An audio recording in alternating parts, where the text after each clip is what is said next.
In a quiet riverside town lived a man named Emeka. He was known as hardworking, disciplined, and proud of the family name that has passed from father to son for generations. After years of marriage, his wife Ada had given birth to two daughters, bright, curious girls who filled their home with laughter. But Emeka carried a silent disappointment. In his heart he longed for a son. Not because he did not love his daughters, he did, but because he had given up, believing that only a son could carry forward the family legacy. The pressure came from whispers of relatives, from old customs repeated at festivals, from the height of tradition he had never questioned. Over time that longing hardened into obsession. Against Ada's confusion, Emeka made a decision that would fracture his home. He married a second wife, Emeka, convinced that fate would finally grant him the son he so desired.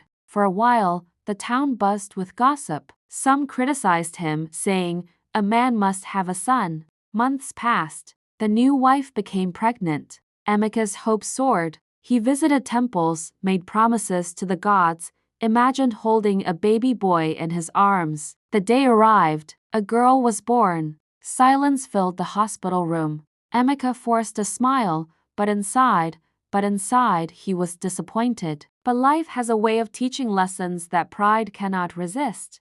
Years went by. Emeka noticed something he has been blind to before. His eldest daughter excelled in school, winning academic awards. The second showed remarkable talent in music. The youngest child was fearless and sharp-minded, always questioning him about fairness and justice. Meanwhile, the cost of his decision became painfully clear. The household was divided. Ada, once warm and trusting, grew distant. His second wife lived with quiet insecurity, aware she had been chosen, not for love, but for expectation. His daughters sensed the unspoken truth that they had once not been enough. One evening, Emeka fell ill and was bedridden for weeks. It wasn't a son who stayed by his side. It was his daughters. They read to him, brought his medicines, managed the home, handled the family business he had once assumed only a man could run. He watched them negotiate with suppliers,